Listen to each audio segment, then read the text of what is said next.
Before we get into today's story, take a second to subscribe. We share real, emotional stories about trust, betrayal, and the things that break people from the inside. If that's the kind of truth you value, you're in the right place. They say your life isn't measured in years or days, but in moments. The ones that brand themselves into your memory so deeply that even when decades pass, the edges stay sharp.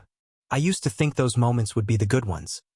Birthdays where the cake was almost too big to carry. Summer days so bright they felt unreal. My dad's laugh echoing off the kitchen walls. But the memory that clings to me most stubbornly, the one I taste in my sleep, feel in my bones even now, didn't happen on a birthday or in the warmth of summer. It happened under cold fluorescent lights, in a hallway that smelled of bleach and dust, when a single word whispered behind my back turned my entire world upside down. It wasn't the word itself that broke me. It was everything that followed, like a single crack in glass spreading until the whole pane shatters. Looking back, it feels strange that my story, the story that would change everything, began not with violence, but with a laugh. A laugh that slid under my skin like a splinter and stayed there, festering. I can still see that hallway. Gray lockers dented with years of careless slams. Floors waxed so often they gleamed under the harsh light. I can hear the squeak of sneakers, the clatter of a dropped pen, the rustle of papers against binders.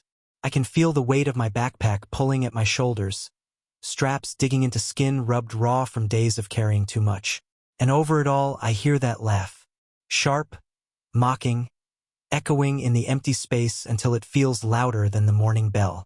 At the time, I thought, maybe this is it. Maybe it stops here. But part of me already knew better. Fear, I've learned, is an animal that senses when it's hunted. And that morning, my fear was wide awake.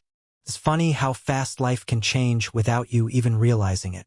One morning, you're worried about a history quiz you forgot to study for. The next, you're measuring your day in moments of terror and relief. Relief when you reach your classroom before they see you. Terror when you have to walk the hall alone. Relief when your dad's car pulls up outside at 3:15 sharp. Terror at the thought of what might happen if it doesn't. For me, it began in whispers. The word loser breathed behind cupped palms. A giggle that stopped the moment I turned around, leaving only silence and smirks that slid off faces too quickly. At first, I tried to believe it wasn't real. Maybe I was imagining it. Maybe I really was too sensitive, just like they'd say later. But denial doesn't last long in the face of bruises. The first shove caught me by surprise. Books flew from my arms, pages fluttering like startled birds. My chest slammed into the locker door so hard the metal rattled. My breath left me in a single shocked gasp, and I stood there, heartbeat thundering, cheeks burning hot enough to sting. Behind me, someone laughed. That same laugh from before, and footsteps faded away, leaving me alone to pick up my scattered papers. I remember my hands shaking so badly I could barely hold the books. My face felt hot and cold at the same time, sweat prickling at my hairline while the rest of me shivered. I told myself it was nothing, just an accident, just boys being boys. But deep down, a voice I couldn't silence whispered, "This is only the beginning." And it was. The thing about fear is that it seeps into every part of you, even the parts that should feel safe. The walk to school became torture. Every street corner a potential ambush, every group of students a threat. The sound of laughter, any laughter, made my pulse spike because I could never tell if it was about me. I started hunching my shoulders, trying to shrink myself so maybe they wouldn't see me. Maybe they'd forget. But they didn't. My name became a joke whispered just loudly enough for me to hear. "Hey, freak," they'd say like it was a greeting. "Hey, artist," sneered like an insult. Once, someone tore a page from my sketchbook and taped it to the bathroom wall, scribbling "crybaby" across my drawing in thick black marker. I found it between classes, and the sight of it, my private escape turned into a weapon, made my throat close so tightly I couldn't breathe. The bell rang, students flowed around me like water around a rock, and I stood there, frozen, the laughter pounding in my ears louder than my own heartbeat. It wasn't just the boys who shoved me or spat words like venom. It was the silence of everyone else. The way eyes slid away when I stumbled past, books clutched to my chest like armor. The way even teachers, who must have seen, kept their gaze fixed on the whiteboard, lips pressed thin. That silence hurt more than any bruise, because it told me you don't matter. Not enough to help. Not enough to risk discomfort. At home, I became an actor. My greatest performance wasn't on any stage, but at the dinner table. How was school? Dad would ask, voice calm but eyes watchful. Fine, I'd say, and force a smile so brittle it felt like it might crack my face. My mother would study me a second longer, lips parting as if to ask more. But then she'd sigh and change the subject. I'd push food around my plate, appetite replaced by the gnawing in my stomach that had nothing to do with hunger. Nights were the hardest. In the dark, there's nothing to distract you from the memories. I'd lie awake, sheets twisted around my legs, replaying every moment. The shove that sent me sprawling, the laughter that followed, the look on Mr. Ellison's face the first time I tried to speak. "Are you sure you're not overreacting?" he asked, voice smooth as glass. And I wanted to scream, "Yes, I'm sure," but the words shriveled on my tongue. Instead, I nodded, and he gave me a tight smile that didn't reach his eyes. It got worse. Bruises bloomed on my arms and ribs, hidden under long sleeves even in the heat of spring. My backpack straps broke twice, cut halfway through so they snapped under the weight of my books. Once, I found a note stuffed into the side pocket. "Go die. No one will miss you." I stared at the words so long the letters stopped looking like words and became shapes burned into my mind. Still, I stayed silent, because fear isn't just about what they might do. It's about what might happen if you speak. Would it get worse? Would anyone even believe me? And somewhere, deep inside, the voice they planted in my head whispered, "Maybe it really is your fault. Maybe if you were stronger, cooler, braver, maybe they'd stop." The voice lied, but I didn't know that yet. The day everything changed started like any other. The sky was a dull, washed-out blue, and the morning air smelled faintly of cut grass and car exhaust. I walked to school with my head down, eyes fixed on the cracks in the sidewalk, counting my steps like a prayer. At my locker, my hands trembled so badly I fumbled the combination twice. The lock clicked open, and relief flickered too soon. A hand slammed the locker door shut before I could pull my books out. The bang echoed in the hallway, sharp as a gunshot. My heart stuttered. I turned, and there they were, Josh in front, taller than me by almost a head, his blonde hair falling into his eyes in that careless way people called charming. Behind him, the others hovered like shadows, waiting for his cue. "Morning, princess," he drawled, the words dripping mockery. My mouth went dry. I'm just trying to get my books," I said, hating how weak my voice sounded. "Oh, we know," Josh said, stepping closer until I could smell the cologne masking sweat and something sourer. "We thought we'd help." His hand shot out, knocking the stack of books from my arms. They hit the floor with a heavy slap, pages bending, corners tearing. A ripple of laughter from behind him. My chest tightened until it hurt. "Pick them up," he ordered. My knees locked. Part of me wanted to defy him, to stand tall, but fear rooted me in place. His grin widened. I said, "Pick them up." I crouched, fingers shaking so badly I dropped a book twice before I could grip it. My face burned with shame so hot it felt like it might sear my skin. Someone kicked the books further away, so I had to crawl to reach them. The laughter grew louder, filling the hallway, pressing in until it felt like the walls themselves were laughing. Somewhere in the haze of humiliation, footsteps approached. For a heartbeat, hope flared. Maybe a teacher, maybe help. But it wasn't help. It was Mr. Ellison. He stopped, hands behind his back, tie perfectly knotted, his face the picture of calm authority. Josh and the others stepped aside, expressions slipping into innocence like pulling on a mask. "Everything okay here?" Mr. Ellison asked, his tone so casual it felt like an insult. Josh answered first. "He dropped his books, sir," he said, voice dripping false concern. "We were just trying to help." I opened my mouth to speak, but my voice caught. The words twisted in my throat like barbed wire. Mr. Ellison's gaze flicked to me. His eyes were dark, unreadable. "Is that true?" he asked. The lie balanced on my tongue, heavy and bitter. But the truth felt even heavier. I swallowed. No, y whispered. They. His expression didn't change. "Boys," he said, his voice smooth as polished marble. "Why don't you get to class? Now." They obeyed, masks still in place, laughter simmering just under the surface. When they were gone, the hallway felt too quiet, like the air itself was waiting. "You know," Mr. Ellison said, turning his gaze back to me, "high school can be tough, but sometimes it helps to toughen up a little. You can't let every little thing get to you. Every little thing." The words hit harder than Josh's shove. My mouth opened, closed. I wanted to scream, to tell him this wasn't little, that I was drowning. But the words died. His expression softened, just enough to look like concern. "Why don't you head to class?" he said, "and try to keep your head up."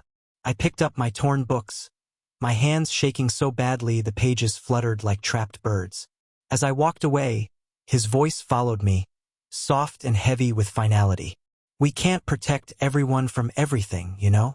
After that day in the hallway, something inside me curled in on itself, like paper shrinking in flame.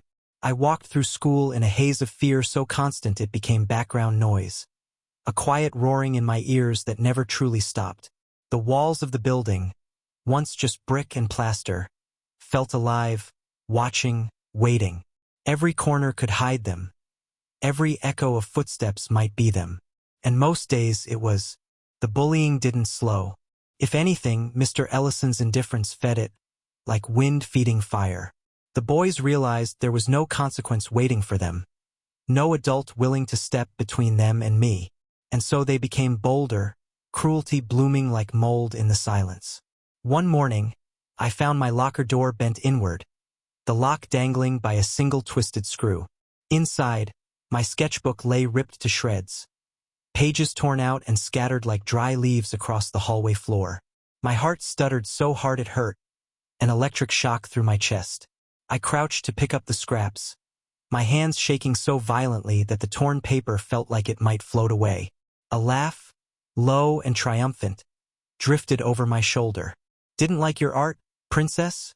Josh said, his voice so close I felt his breath on my neck.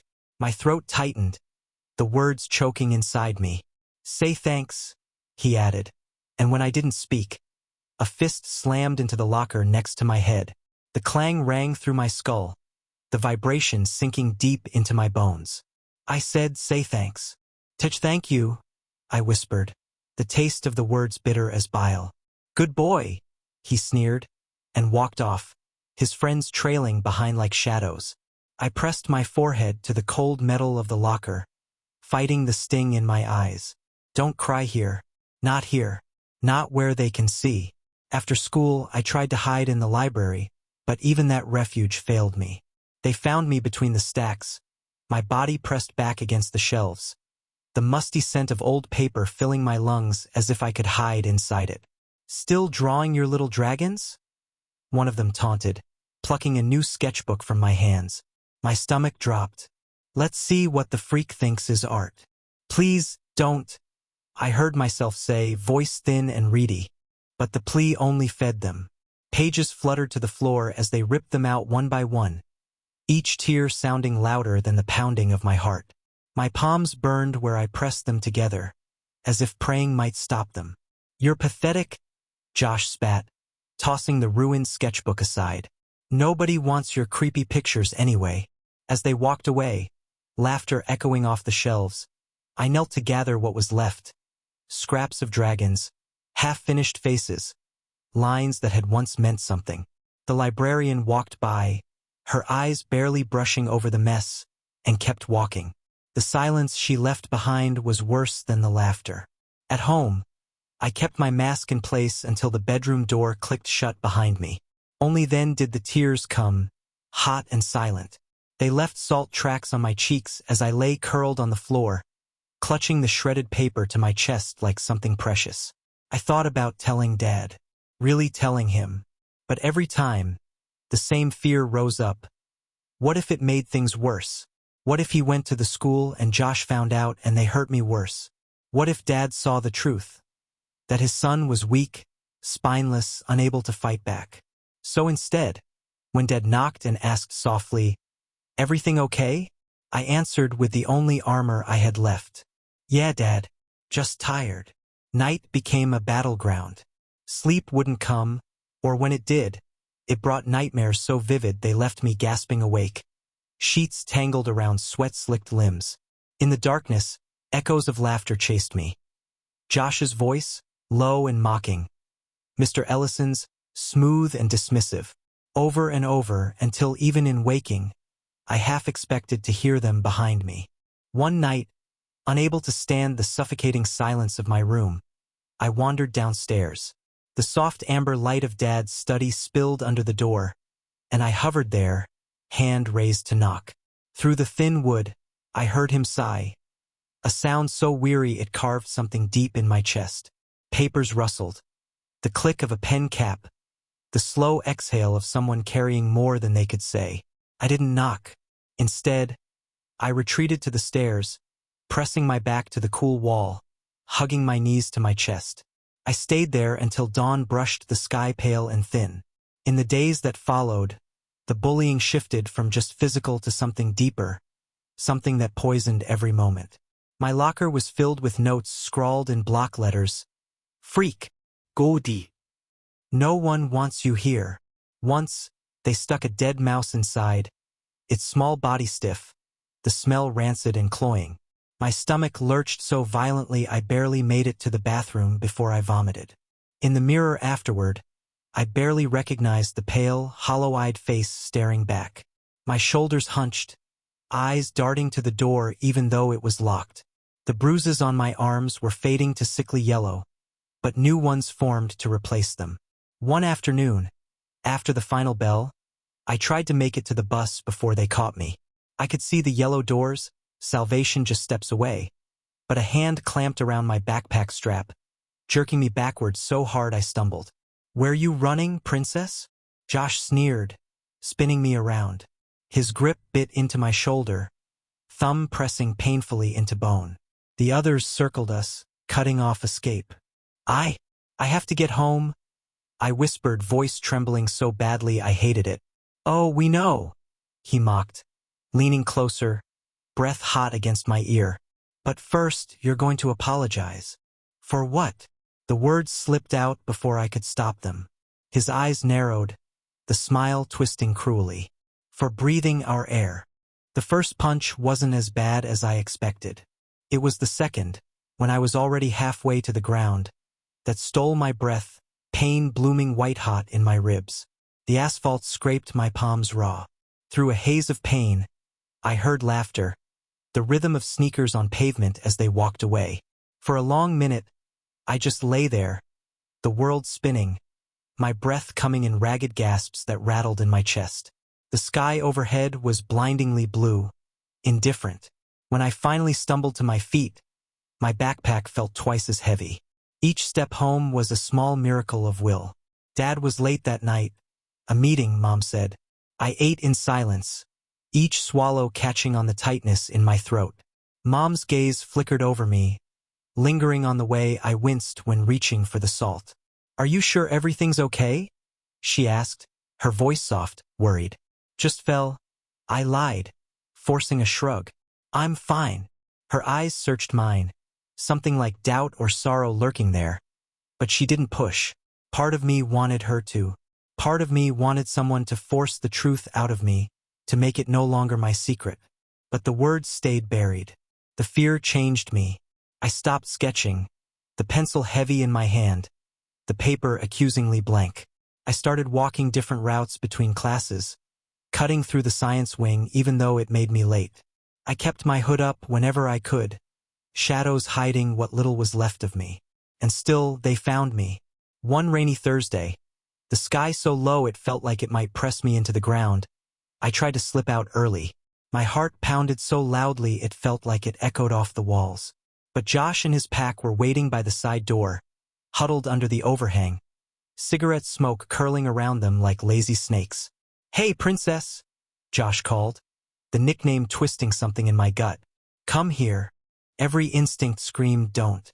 But fear is a strange master. It makes you obey even when your bones want to run. My feet dragged me closer, shoes slipping a little on the wet pavement. "I'm late," I managed, voice barely more than a croak.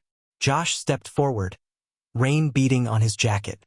"You always are," he said, tone almost conversational. Then, without warning, his hand shot out and shoved me backward. My back slammed into the brick wall, pain blooming like fire up my spine. "Please," I whispered, breath catching. "Please what?" he mocked, leaning in until our faces were inches apart. I smelled the ash on his breath, sharp and acrid. "Please stop," I forced out. Josh chuckled, a sound colder than the rain soaking through my hoodie. "See, you don't get it. We stop when we're bored. And you're never boring." A fist slammed into my stomach. The air whooshed out of my lungs in a painful gasp. I folded in on myself, the edges of my vision going black. The concrete scraped my palms as I stumbled to stay upright. "Next time," he hissed, his voice close and low, "keep your head down." They left me there, the drizzle dripping cold onto my skin, soaking through until even my bones felt wet.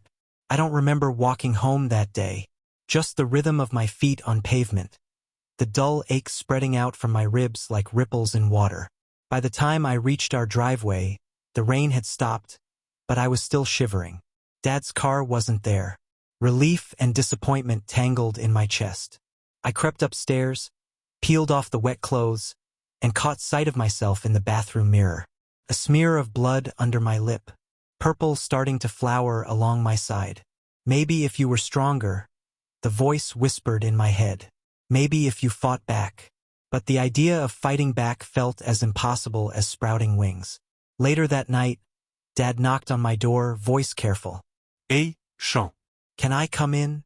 I swallowed, panic fluttering in my chest. "Yeah."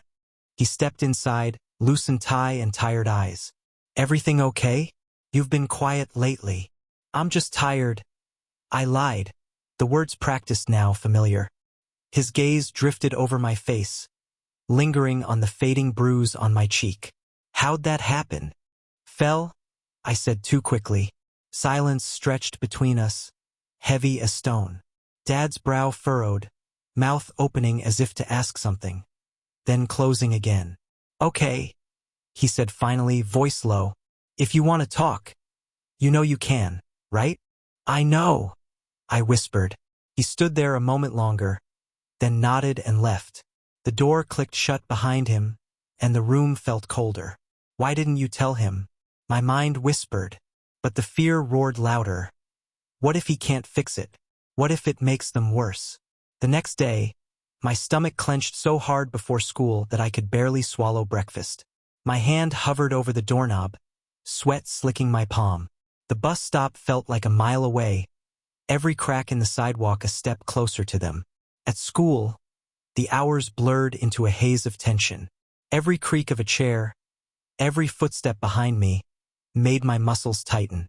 When the final bell rang, relief flooded through me so quickly I felt dizzy. But relief was always a lie. As I reached my locker, Josh was waiting.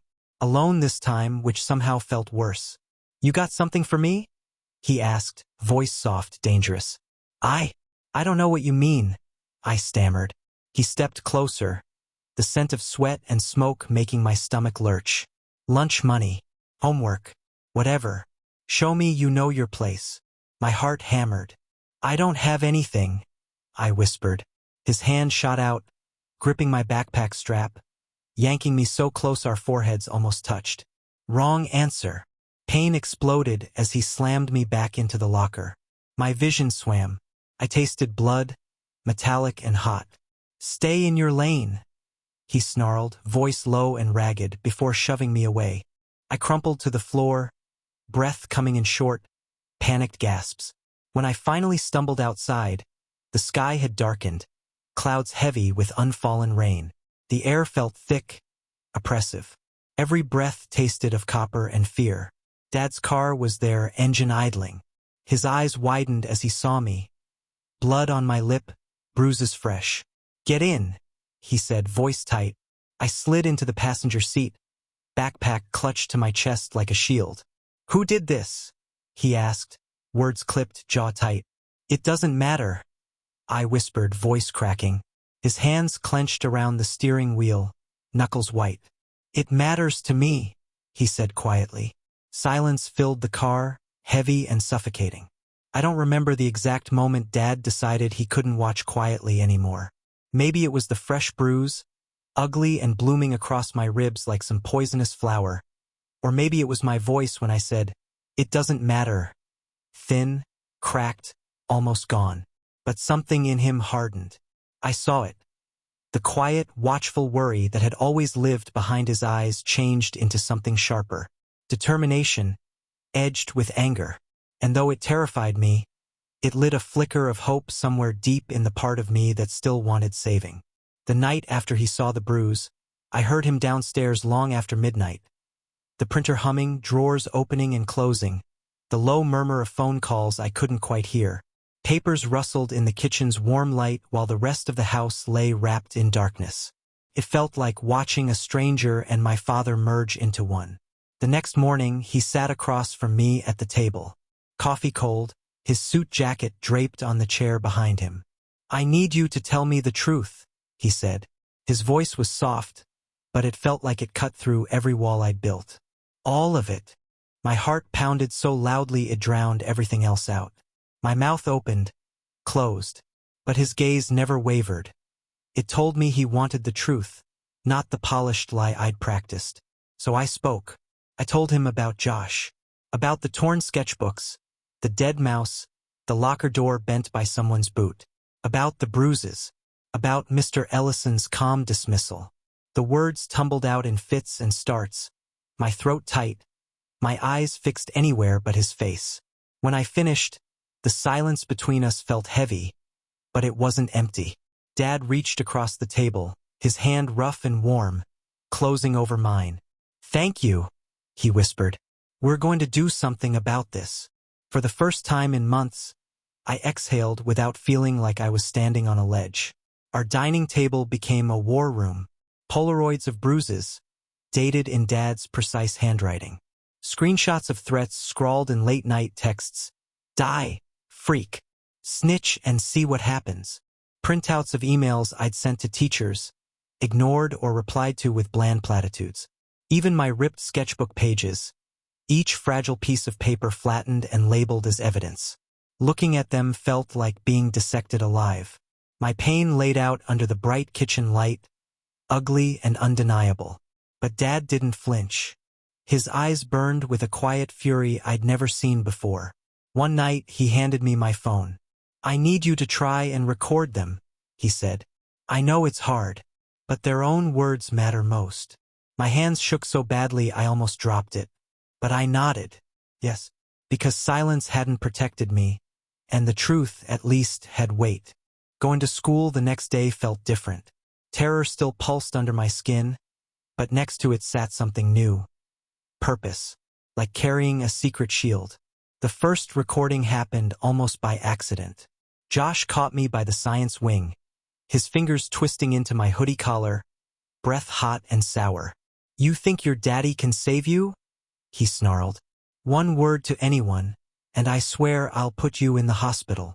The phone in my pocket caught every hissed syllable. Later that night, Dad transferred the file, jaw tightening as he listened. "Good," he said, voice low. "Exactly what we needed." Dad scheduled a meeting with Mr. Ellison. We sat in the stiff chairs across from his polished desk, the air reeking faintly of old coffee and lemon cleaner. Mr. Ellison laced his fingers together. "We take every allegation seriously," he began, his voice smooth as varnish. "You've taken nothing seriously," Dad interrupted, each word clipped and calm. "My son has been physically assaulted, threatened, humiliated. You did nothing." Mr. Ellison's smile slipped.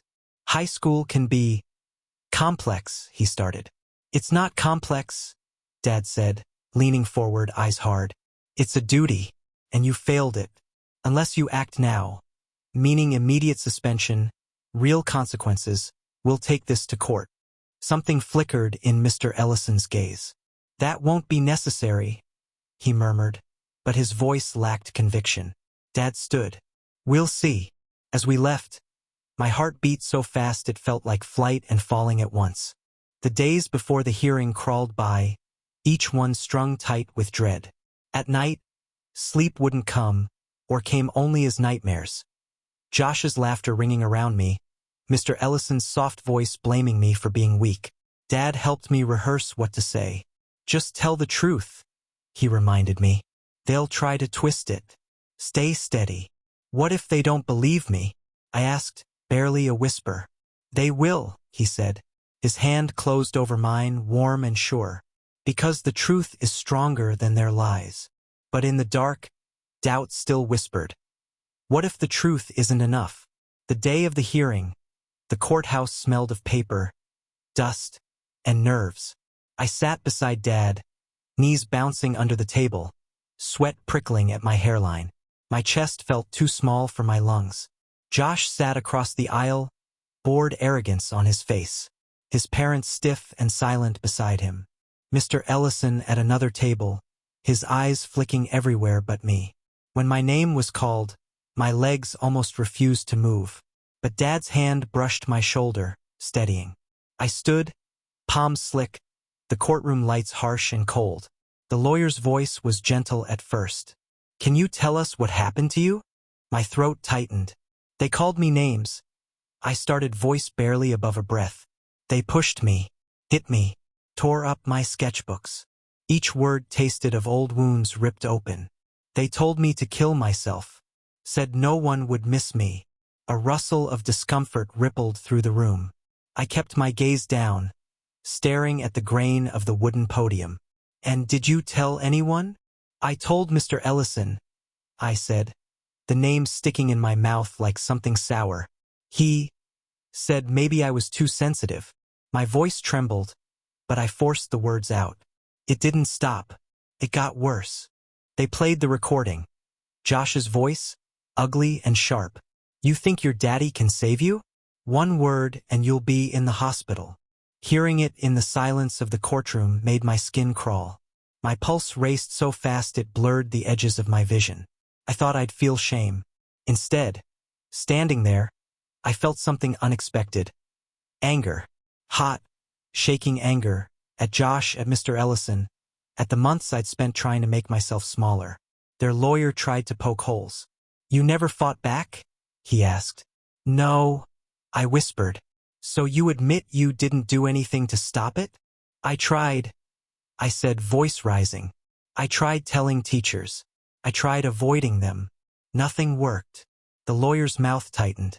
Are you sure this wasn't normal teenage teasing? Something in me snapped.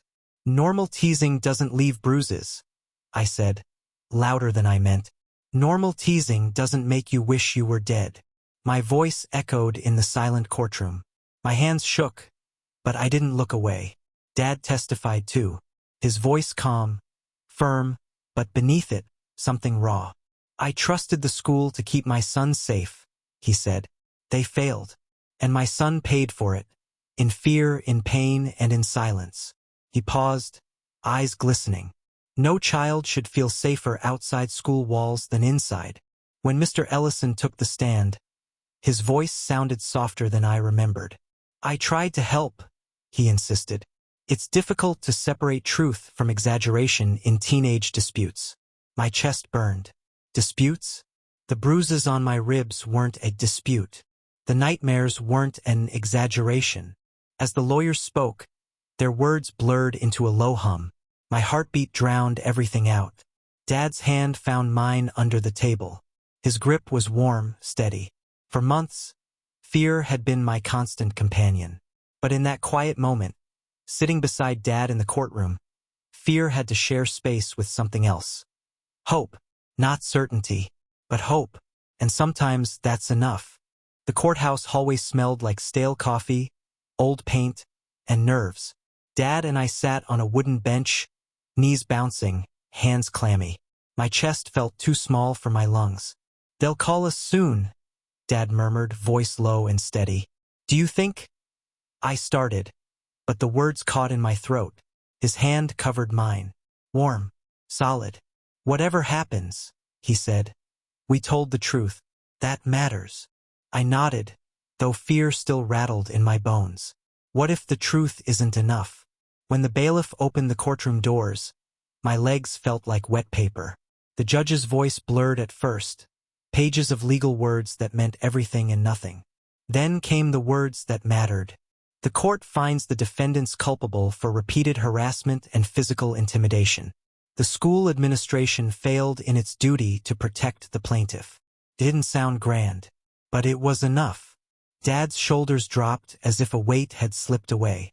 He turned to me and nodded, eyes shining. My breath shook out of me, relief so fierce it almost hurt. Across the aisle, Josh's mask of boredom cracked into something raw and angry. His mother's hand closed around his wrist, but he pulled away.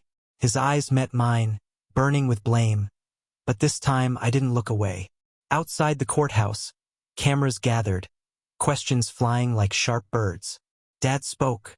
"We're glad the truth came out. No child should face what my son faced." They turned to me, microphones close. "Do you have anything to say?" I opened my mouth, but the words tangled behind my teeth. My throat tightened. Dad's hand found my shoulder. "You don't have to," he whispered. So I didn't, and for the first time silence felt like my choice, not theirs. The next week, I returned to school.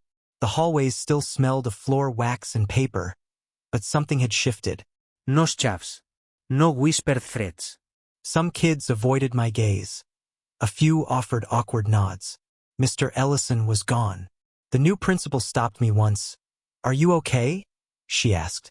She actually waited for an answer. And when I opened my sketchbook in the lunchroom, my hands trembled. But no one ripped the page out. The pencil moved anyway, line after line. My dragons had scars now, too, but they still flew. One evening, Dad and I sat on the porch. The sun dropped low, painting the sky in bruised orange and violet. "I'm proud of you," he said. "I was so scared." I whispered. "Sometimes I still am." He looked at me, eyes tired but warm. "Courage isn't never being scared," he said. "It's doing the right thing anyway." I nodded, the words sinking in deeper than I could say. A few days later, I saw Josh in the parking lot. His glare met mine, sharp as broken glass. My chest tightened, but I held his gaze. "You ruined everything," he spat. "No," I said, voice quiet but steady. "You did." I walked past him, heart pounding. My legs felt shaky, but lighter than they had in months. Each step felt like my own. The bruises faded, but the memory stayed. So did something else. The stubborn truth that my voice had mattered. Winning wasn't about trophies or apologies that never came. It was about waking up without dread clawing at my ribs. About laughing without checking over my shoulder. About knowing what they did was real and wrong, and finally the world saw it too. The scars remain, but they don't own me. What they tried to break became the reason I learned to stand. And in the end, that was enough. Thanks for watching. If the story meant something to you, consider subscribing. We've got more like this, stories that don't ask for sympathy, just honesty.